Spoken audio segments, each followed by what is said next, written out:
Ladies and gentlemen, you are watching yet another episode of Lima Shenanigans of 1977. And it's Tuesday night, and you know what that means. It's time for the NXT Event Center. And here's the man that will bring you all that has happened on NXT, Eric M. Lima. Thank you very much, Mr. Announcer, sir. Well, hello there, everyone. Welcome to yet another episode of Eric Lima Shenanigans of 1977, episode 1280.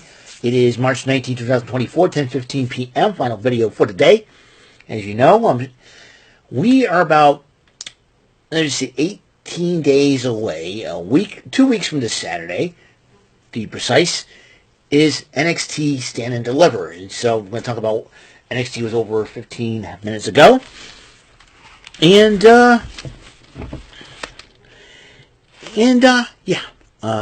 so a lot of matches starting to be put together in this instance, and the first matchup that was happening tonight was Roxanne Perez and Tatum Paxley, and Paxley, who is sort of like best friends with Lyra Valkyria, more like Mickie James with Trish Stratus and all.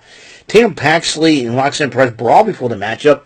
Well, it was a matchup overall. Tatum Paxley held her own, but unfortunately, Roxanne Perez got the Duke by submission, hit Pop Rocks, and then used that crossface for a submission hold. I think I call it the Prodigy Presser, because she is a prodigy, you know. And she got the win, Roxanne Perez, and she called out Ava to hand her the women's title. But Lyra Valkyria showed up with an arm and a sling. Both women brawled, and then Roxanne Perez attacked her.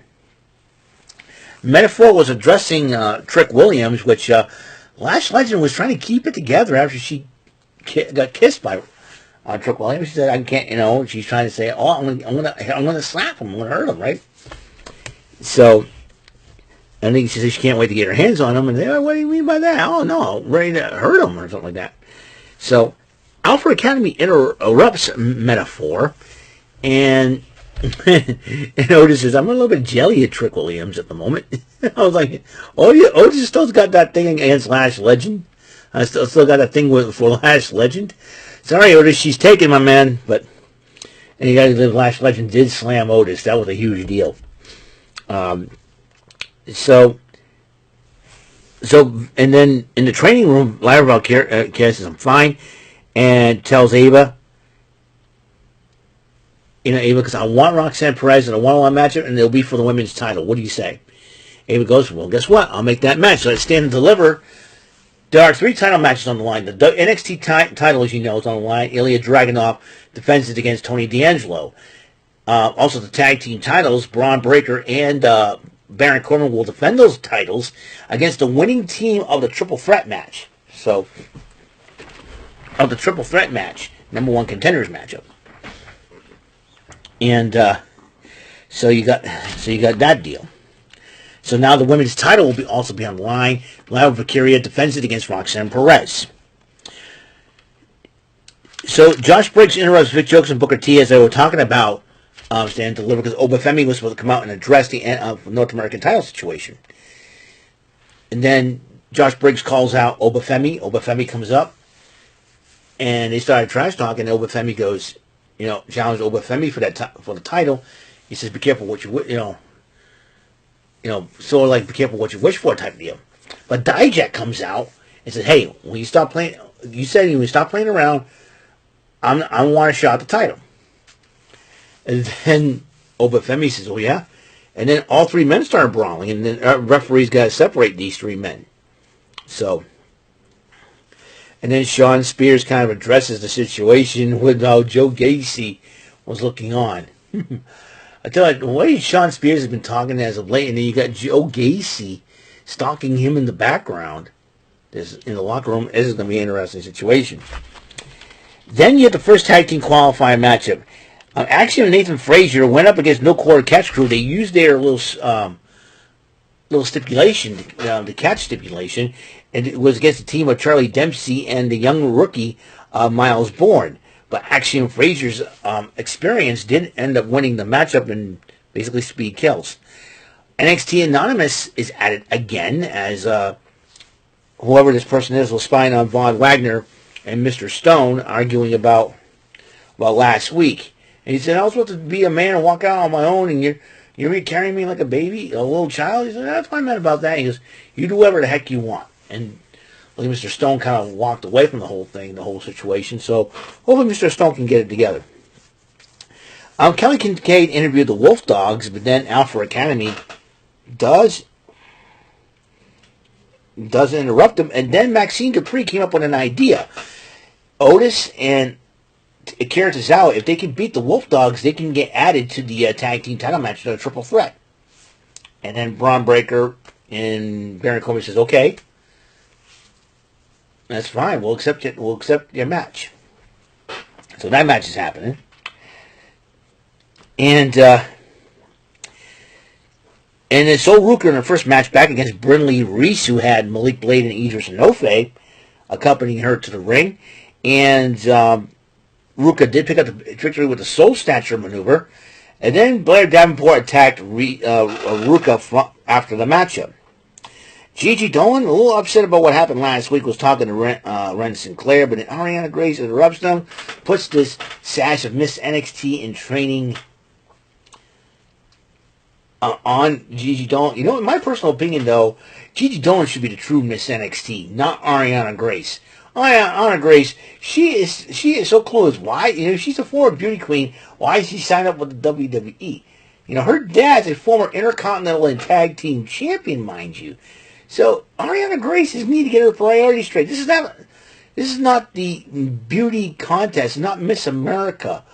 Okay, Ariana, this is NXT. This is the WWE. It's wrestling. We fight. I would be very shocked if Gigi Dolan turns it around and says, okay, I'm going to train you. You can be a lady, but you can kick butt and look good doing it. And be a lady at the same time. You need to stand up and kick butt. And don't be, oh, show love. Come on. It's the WWE, Ariana Grace. My goodness. And Gigi Dolan's hot as she is, man. You know, don't take my word for it. Talk to Zachary Wentz, man. He's the one that hit the jackpot. Man, oh man. That's crazy.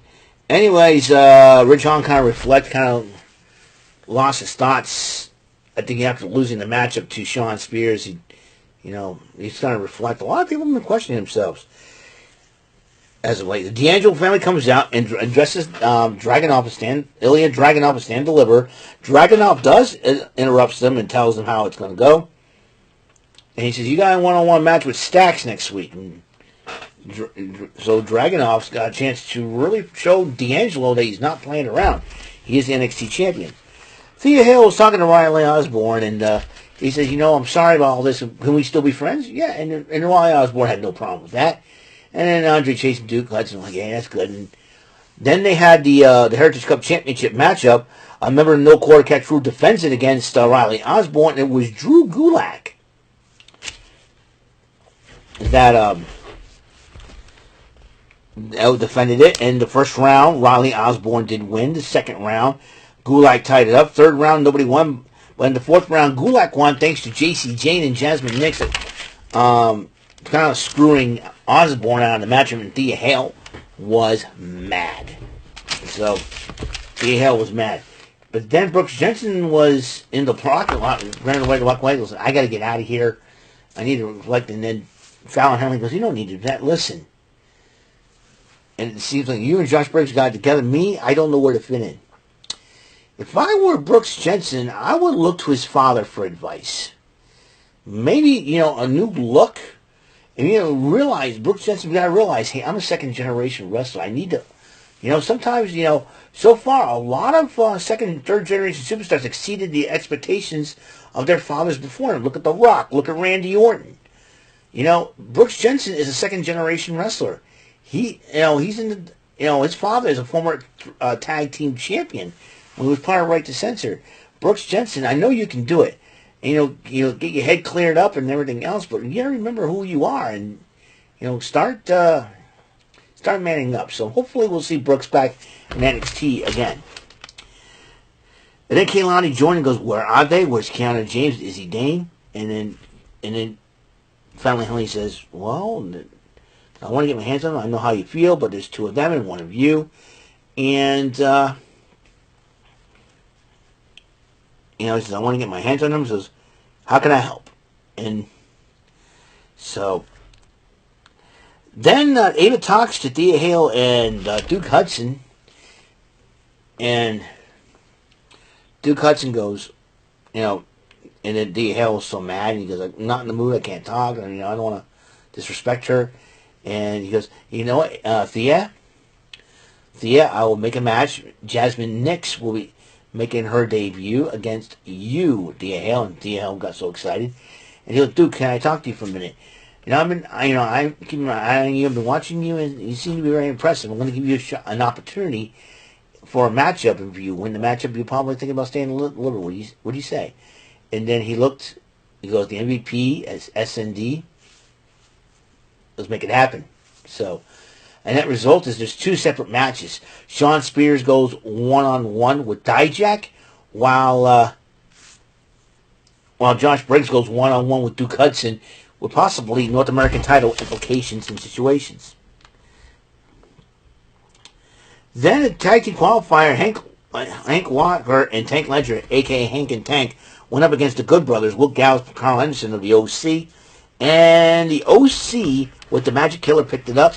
The victory in that tag team qualifier. Now the triple threat match is set. The LWO, Axiom and Nathan Frazier, and the Good Brothers. Whoever wins that matchup will face the tag team champions, the Wolf Dogs, Braun Breaker, and Baron Corbin at NXT Stand and Deliver 2 weeks from this Saturday. And Kiana James and Izzy Dane were talking to Nix and Jane, and they were applauding them how they handled the situation with Thea Hale. But then Henley and Jordan started brawling with Izzy Dane and Kiana James after Nix and Jane walked away, and officials and referees was separating the two of them. Then Trick Williams went up against Noam Dar, the former Heritage Cup champ. Last Legend gets involved, attempts to slap Trick Williams, but he looked, and then Noam Dar tried to take advantage of the situation, but Trick Williams was too smart and hit the trick shot high knee against Dar, pin him 1, 2, 3, and Trick Williams wins the matchup. But Trick Williams grabs the microphone and said, "Hey, Carmelo Hayes, come on out." And then there was the security, surrounding the ring and surrounding him. And then supposedly Carmelo Hayes comes out. When he was about to take off the hood, Carmelo Hayes took off his mask as disguised as one of the security, and he jumped Trick Williams, blindsided him from behind. And it looks like Carmelo Hayes do a lot of trash talking. So we'll find out what the heck is going to go on next week on NXT as we're getting closer and closer to the grandest stage of all, WrestleMania, and grandest stage of NXT Stand and Deliver. So that is all the time we have on the show, and I'll get one more announcement to make. I have officially pre-ordered Becky Lynch's book. Can't wait to read it. It comes out next Tuesday. I'm going to try it, and when I get it, I am going to be very, very pleased. So I'm going to be very excited. I'm going to look forward to reading the book, and hopefully I'm going to give you an insight on the book. All right? So this is it for episode 1280. Tomorrow we got Wild Wednesdays, from Joker's Wild. We get AEW Dynamite and Rampage. The reason why Rampage is on Wednesday is because of the men's basketball on TNT that's coming up this Friday. So the men's basketball tournament, March Madness, as you know. That's how it's going to go down. So this is it. I hope you guys have a wonderful day or wonderful night now, obviously, and I'll see you in the next episode of the show tomorrow. Okay, episode 1280, NXT Event Center for the 19th of March, 2024. Thank you very much for watching. So until the next episode comes rolling around. By the way, there's another huge announcement. The Rock will make his return to Monday Night Raw April the 1st. That's going to be something. You're talking about 5 days away from WrestleMania. So that last week before WrestleMania is huge. So until that next episode comes rolling around, Mr. Announcer, all right, tomorrow, Joker's Wild. Until that episode comes rolling around, Mr. Announcer, please take us home. That is all for today's episode. This is your announcer speaking for Eric Lima Shenanigans of 1977. A Big Beefy E, doing for Bob Saget Productions, and in association with Raven Bowfer Telepictures and Distribution. Thank you for watching today's episode. Tune in next time for another episode of Earthly Shenanigans of 1977. Goodbye for now.